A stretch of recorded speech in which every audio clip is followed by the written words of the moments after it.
Welcome. We are on the floor of the New York Stock Exchange. This is the last session of the week.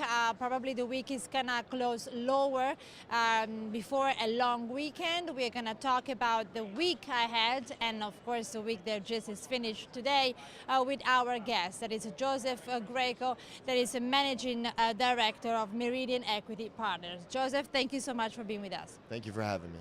So, Joe, the week probably is not going to close in on a positive note. Standard & Poor's and banks' earnings. Yes, well, we did have a really nice run out of the gate for 2012, and unfortunately now things are starting to come to a head again. We're learning that there is continued turmoil and concern on the European front, and of course JP Morgan reported this morning, the first of the big banks to report here in the U.S., and a little bit of a disappointment there, and the market is punishing them accordingly.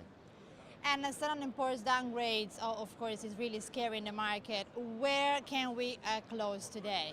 Well, we do see some support in the 1272 range of the S&P. That's where we see our first break point. Once we break down below 1280, which is where we're at right now, I think that's where we see a little bit more downward momentum. And of course, with a big three-day weekend, multiple large U.S. banks reporting next week, and of course the concern of the potential downgrade of the European banks, people are probably going to want to go home either flat or short at this point over a three-day weekend.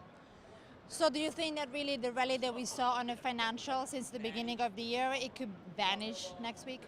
Yeah, it seems to be the case. As we approached, XLF is an ETF that a lot of traders use as the barometer, to just get a picture.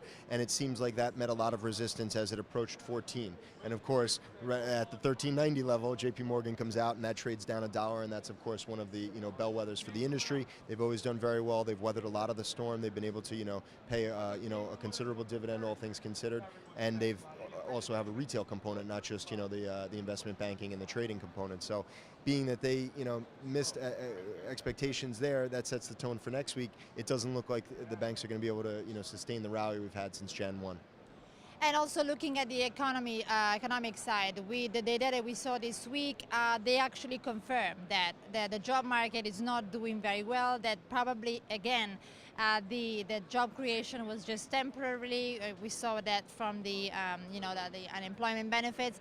So economy can really play a big role again next week if we have to confirm that we are not really getting better. Sure, that's always going to be the knockout punch if all of a sudden the incremental improvements we saw in economic data, especially with unemployment, if all of a sudden that reversed, that would really just knock the market back down, and we could see a swift move back to 1250 even in the S&P, if not lower, in the days following such an announcement. But the key thing is that it is an election year. The president has, set out what he wanted to do 4 years ago or 3.5 years ago, and now he's trying to make good on that stuff in the last few months. And I'm sure that the administration and the government at large will do the best they can here to make those numbers look as good as they can going into the elections in November. So I wouldn't be surprised if we actually continue to see incremental betterment of the employment data and the other economic data coming out of Washington. We will see in the next few weeks. Thank you very much, Joseph Greco, for being with us. Perfect.